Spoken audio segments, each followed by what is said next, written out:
दोस्तों, दुनिया में एक से बढ़कर एक आविष्कार हुए हैं। बहुत से लोग ये मानते हैं या फिर ये कहते हुए पाए गए हैं कि पश्चिम ने विश्व को विज्ञान दिया और पूर्व ने धर्म। दूसरी ओर हमारे ही भारतीय लोग यह कहते हुए भी पाए गए कि भारत में कोई भी वैज्ञानिक सोच कभी नहीं रही। ऐसे लोग अपने पूरे अधूरे ज्ञान का परिचय देते हैं या फिर वे भारत के विरोधी हैं। भारत के बगैर न तो धर्म की कल्पना की जा सकती है और न ही विज्ञान की।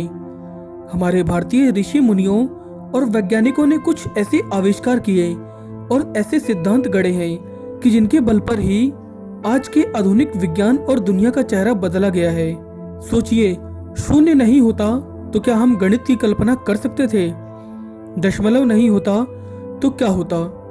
इसी तरह भारत ने कई मूल आविष्कार और सिद्धांतों की रचना की है। दोस्तों, आज के इस वीडियो में हम आपको उन 10 आविष्कारों के बारे में बताएंगे जिसे भारत ने किए, लेकिन आधुनिक युग में उनका आविष्कारक किसी और को माना जाता है। अगर आपने हमारे चैनल ज्ञान टॉक्स को सब्सक्राइब नहीं किया है तो ऐसे और वीडियो देखने के लिए आप हमें सब्सक्राइब करें। विमान। इतिहास के पन्नों में भले ही आपने पढ़ा हो कि विमान का निर्माण राइट ब्रदर्स ने किया था। ये बात भी ठीक है कि राइट ब्रदर्स ने आधुनिक विमान को बनाया था, लेकिन क्या आपको पता है कि महर्षि भारद्वाज द्वारा 4वीं शताब्दी ईसा पूर्व में लिखित वैमानिक शास्त्र में एक उड़ने वाले यंत्र विमान का वर्णन मिलता है तथा हवाई युद्ध के कई नियम व प्रकार भी बताए गए थे। गोधा एक ऐसा विमान था जो कि अदृश्य हो सकता था, परोक्ष दुश्मन के विमान को पंगु कर सकता था। स्कंद पुराण के खंड 3 अध्याय 23 में ऋषि कर्दम ने अपनी पत्नी के लिए एक विमान की रचना की थी। वहीं रामायण में भी पुष्पक विमान का उल्लेख किया गया है, जिसमें बैठकर रावण सीता जी को हर के ले गया था। अस्त्र शस्त्र। अस्त्र शस्त्र जिसका इस्तेमाल आज के युग में विभिन्न देशों की आर्मी करती है। कहते हैं कि ऐसे अस्त्र शस्त्र की खोज आधुनिक काल में भिन्न भिन्न देशों ने की थी, लेकिन लोग इस बात से अनजान है कि आधुनिक बम हथियार से कहीं ज्यादा ताकतवर अस्त्र शस्त्र प्राचीन भारत के योद्धाओं के पास थे। इस बात का सबूत आपने रामायण और महाभारत में देखा होगा। अस्त्र शस्त्र का मतलब धनुष, बाण, भाला या तलवार की बात से नहीं है।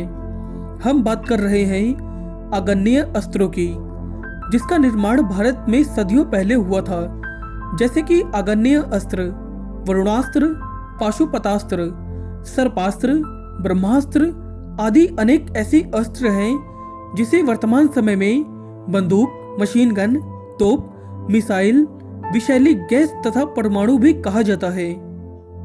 पहिए का आविष्कार। करीब 5000 वर्ष पहले जब रामायण और महाभारत के समय काल में भी पहिए का वर्णन मिलता है, जिसका इस्तेमाल रथ में लगाकर आने जाने और युद्ध के लिए किया जाता था। मानव जीवन में पहिए का आविष्कार विज्ञान के इतिहास में सबसे महत्वपूर्ण उपलब्धियों में से एक थी।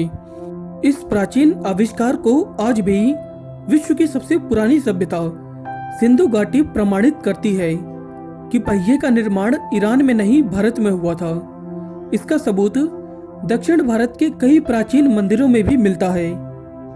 Plastic surgery. दोस्तों, आधुनिक युग में प्लास्टिक सर्जरी के आविष्कार से दुनिया में क्रांति आ गई थी। पश्चिम देश के लोगों के अनुसार प्लास्टिक सर्जरी आधुनिक विज्ञान के द्वारा निर्मित हुई है, जिसको पश्चिम के देशों ने खोदा था। लेकिन दुनिया इस बात से अनजान है कि भारत में करीब आज से 3000 साल पहले इसकी खोज हो गई थी। भारत के महान चिकित्सक महर्षि सुश्रुत ने 1000 ईसा पूर्व में अपने समय के स्वस्थ वैज्ञानिकों के साथ मिलकर उन्होंने कृत्रिम अंग लगाना, पथरी का इलाज और प्लास्टिक सर्जरी जैसी कई तरह की जटिल बीमारियों का इलाज निकाल लिया था। बिजली का आविष्कार। आधुनिक युग के सभी लोगों को यही पता है कि बिजली का आविष्कार थॉमस एडिसन ने किया था। दरअसल दोस्तों, यह पूर्ण सत्य नहीं है। बिजली का आविष्कार महर्षि अगस्त्य ने कई हजार वर्ष पूर्व कर दिया था।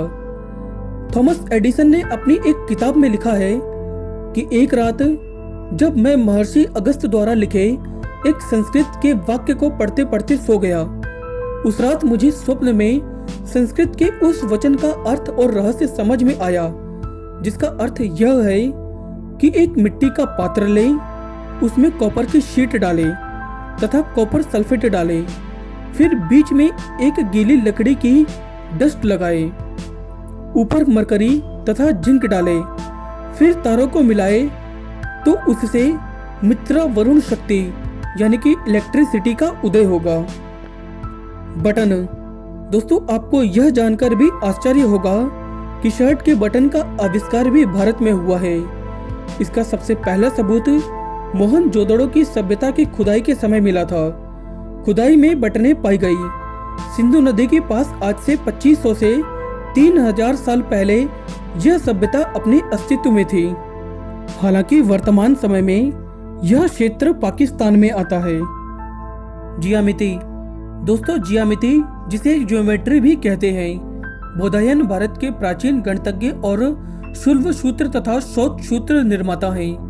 इन्होंने पाइथागोरस के सिद्धांत से पहले ही ज्यामिति के फॉर्मूले बनाए थे। बौधायन ने रेखा गणित और जियोमेट्री के महत्वपूर्ण नियमों की खोज करीब 800 ईसा पूर्व में की थी। उस समय रेखा गणित और जियोमेट्री या त्रिकोणमेट्री को भारत में शुल्ब शास्त्र कहा जाता था। रेडियो। इतिहास के पन्नों में लिखा है कि रेडियो का आविष्कार जी मार्कोनी ने किया था, लेकिन यह तथ्य बिल्कुल गलत है। अंग्रेजी शासनकाल में मार्कोनी को भारतीय वैज्ञानिक जगदीश चंद्र बसु के लाल डायरी के नोट्स मिले थे, जिसके आधार पर ही उन्होंने रेडियो का आविष्कार किया था। इसके लिए 1909 में वायरलेस टेलीग्राफी के लिए उन्हें नोबेल पुरस्कार से भी सम्मानित किया गया। हालांकि रेडियो तरंगों का पहला सार्वजनिक प्रदर्शन मिलीमीटर तरंगों के रूप में खोजकर्ता जगदीश चंद्र बसु ने 1895 में किया था, लेकिन मार्कोनी ने इसके 2 साल बाद ही प्रदर्शन कर वे सारा श्रेय ले गए। गुरुत्वाकर्षण का नियम।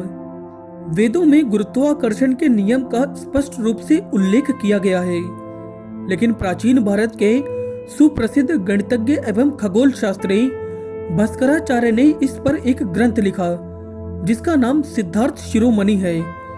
इस ग्रंथ का अनेक विदेशी भाषाओं में अनुवाद हुआ और यह सिद्धांत पूरे यूरोप में प्रचारित हुआ। गुरुत्वाकर्षण के नियम के संबंध में उन्होंने लिखा कि पृथ्वी अपने आकाश का पदार्थ स्वशक्ति से अपनी ओर खींचती है। इस कारण आकाश का पदार्थ पृथ्वी पर गिरता है। इससे ये सिद्ध होता है कि गुरुत्वाकर्षण में शक्ति है, और गुरुत्वाकर्षण का नियम प्राचीन खगोल शास्त्री भास्कराचार्य ने बताया था।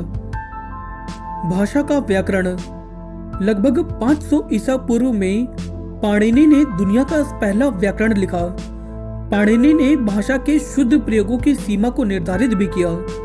उन्होंने भाषा को सबसे सुव्यवस्थित रूप दिया और संस्कृत भाषा का व्याकरणबद्ध भी किया। पाणिनि के पहले भी विद्वानों ने संस्कृत भाषा के नियमों को बनाने का प्रयास किया, लेकिन पाणिनि का शास्त्र सबसे अधिक प्रसिद्ध हुआ। दोस्तों, अगर आपको हमारा यह वीडियो पसंद आया है तो आप इसे लाइक और शेयर करना ना भूलें।